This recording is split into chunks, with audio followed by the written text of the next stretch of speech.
lanjut lagi nih Ustadz. Kemarin kan kita udah ngebahas dua pembahasan gitu. Nggak boleh mempersekutukan Allah dan juga berbakti kepada orang tua. Karena kalau misalkan kita lihat nih flashback yang kemarin-kemarin viral, orang tua sampai disiramin lumpur hanya ingin mendapatkan cuan gitu Ustadz. Itu gimana ya?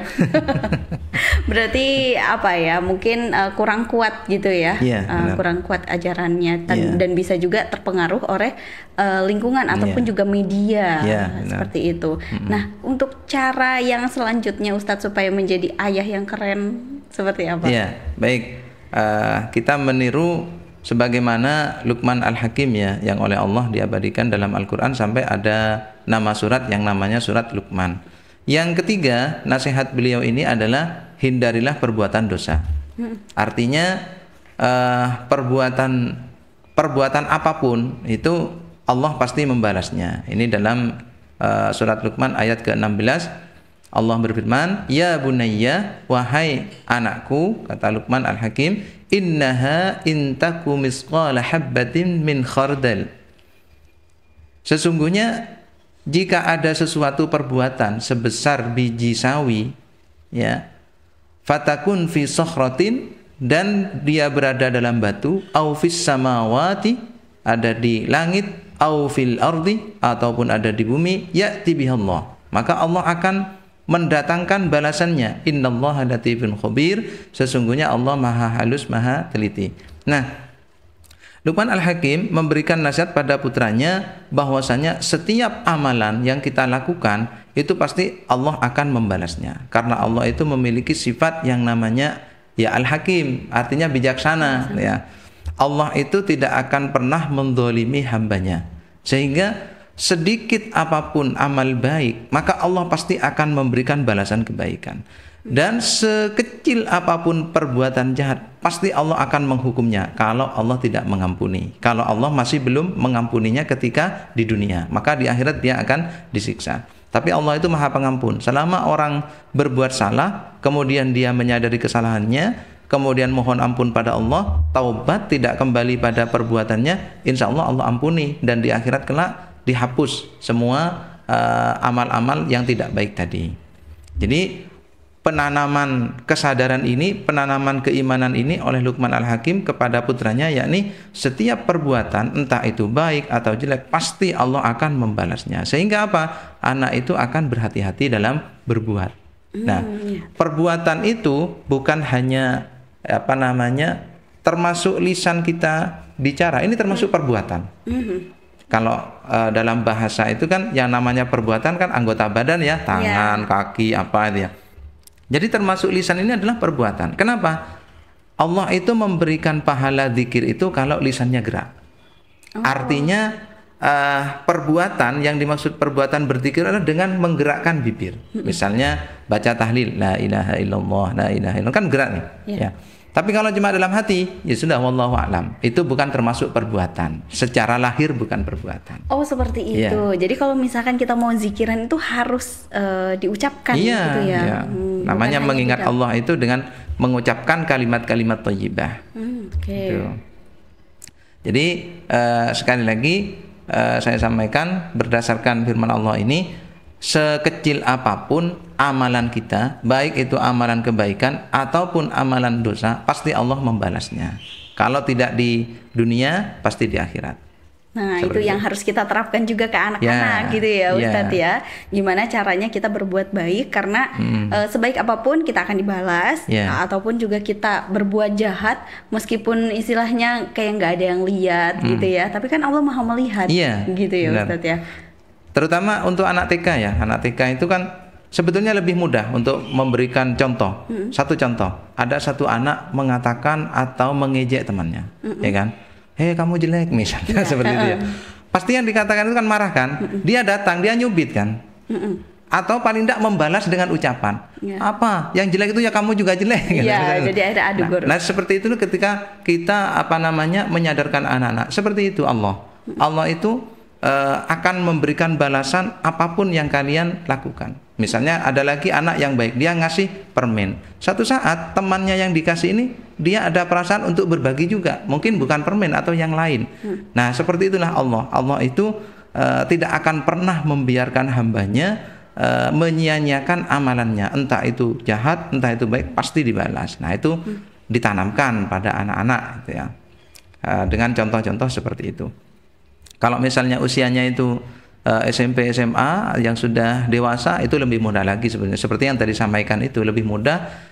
Jadi anak-anak itu kita kasih nasihat, kemudian sering diajak untuk mendengarkan majelis-majelis taklim keilmuannya.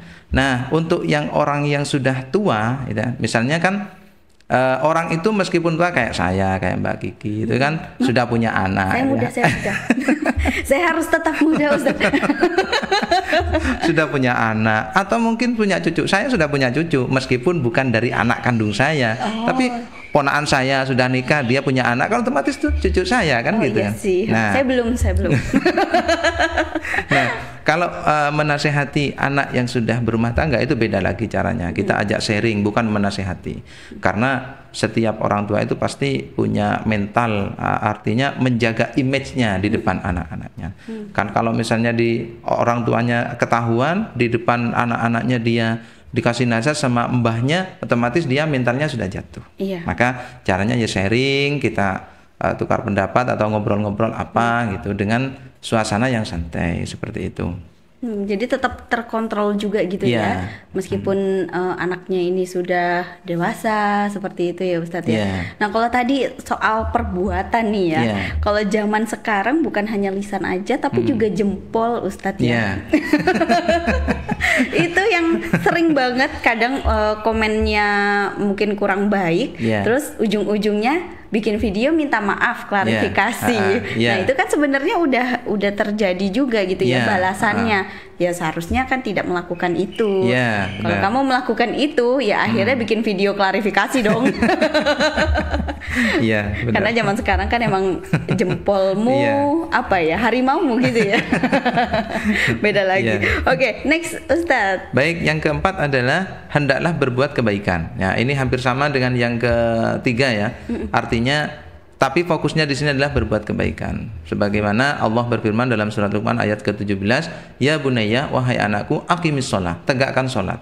Wa'mur bil ma'ruf, dan ajaklah manusia itu mengerjakan kebaikan, wanha 'anil munkar, cegahlah dia dari kemungkaran, wasbir 'ala ma asabak, dan bersabarlah atas musibah yang menimpamu, inna dzalika min asmil umur." Sesungguhnya yang demikian itu termasuk hal-hal yang diwajibkan oleh Allah Subhanahu wa taala. Jadi setelah imannya kuat baru syariat. Artinya keyakinannya sudah kuat, maka sholatnya pun khusyuk. Kalau anak itu keyakinannya masih pada selain Allah, maka sholatnya tidak khusyuk. Artinya dia masih menggantungkan harapan-harapannya kepada selain Allah. Seperti tadi di awal ya saya sampaikan itu. Jadi syirik ya? Iya, syirik itu yang pertama ya. Kemudian wa'mur bil ma'ruf wanha 'anil munkar, mengajak manusia kebaikan, kemudian mencegah dari kemungkaran, itu pasti ada risikonya. Kalau ngajak kebaikan sih mudah, ayo kita ngaji misalnya, nggak ada risiko. Iya, benar. Paling komentarnya, ngaji melulu nggak usah lah gitu. Misalnya gitu. Nanti aja. Iya, nanti aja, saya masih ini. Nah. Tapi kalau wanha 'anil munkar, mencegah perbuatan, mencegah orang lain itu dari berbuat kemungkaran, ini pasti ada konsekuensi yang harus kita terima. Bisa jadi diejek, ya, sok suci lah. Ya. Oh iya benar, Ustaz. Sok suci. Kemudian berikutnya misalnya kita tidak pernah mondok ya, itu kita bicara ayat, kita bicara hadis, kamu tidak tahu mondok, pernah mondok, sudah bicara hadis, bicara ayat Quran ya. Padahal mencari ilmu itu tidak hanya dalam satu jalur, bisa di berbagai macam jalur. Apalagi sekarang ini ya, banyak pondok-pondok itu yang online. Jangankan pondok, kuliah aja sekarang online. Iya benar. Benar. Maka ketika kita mengajak seseorang, mencegah seseorang berbuat kemungkaran, maka ada sesuatu yang harus kita siap menerimanya. Makanya di ayat ini wasbir 'ala ma asabak, dan kamu harus bersabar. Ingat, innallaha ma'as sabirin, bahwasanya Allah itu bersama dengan orang-orang yang sabar. Maka Allah itu bersama dengan orang yang sabar itu paling konkretnya nanti di akhirat. Jadi Allah kumpulkan orang-orang yang sabar-sabar itu dengan tingkatan surga yang berbeda dari orang-orang yang memiliki amalan-amalan selain dari kesabaran. Ini buah kesabaran engkau ketika di dunia, seperti itu. Kemudian inna dzalika min asmil umur, sesungguhnya yang demikian itu ya perintah tadi aqimis shalah dan seterusnya itu adalah termasuk hal-hal yang diwajibkan oleh Allah. Wajib hukumnya, kalau ditinggalkan itu dosa. Maka seorang ayah ketika melihat anaknya tidak sholat, kalau dia diam berarti dia yang berdosa. Dua-duanya. Oh gitu ya. Iya. Oh iya, anaknya kan nggak melaksanakan sholat. Iya. Terus orang tuanya mendiamkan, maka dua-duanya kena dosa. Gitu. Maka sebagai seorang tua, kalau ingin jadi orang tua, jadi ayah yang keren, ya landasannya Al-Quran aja. Maka kerennya itu nanti di akhirat. Kerennya sampai akhirat gitu sampai juga akhirat, ya. Di dunianya udah keren, mencontohkan, menjadikan teladan gitu. Terus kemudian ini sampai ke bawah nih, sampai akhirat gitu. Benar. Siapa sih yang nggak mau? Dan kita masih berjuang di sini ya. Iya, benar. Oke, nanti kita lanjutin lagi di part 3. Masih banyak kayaknya ya pembahasannya untuk menjadi ayah yang keren. Iya, insya Allah tinggal 2 aja. Tinggal 2. Oh, ini dapat bocoran ya. Oke, kita lanjut di part 3. Oke.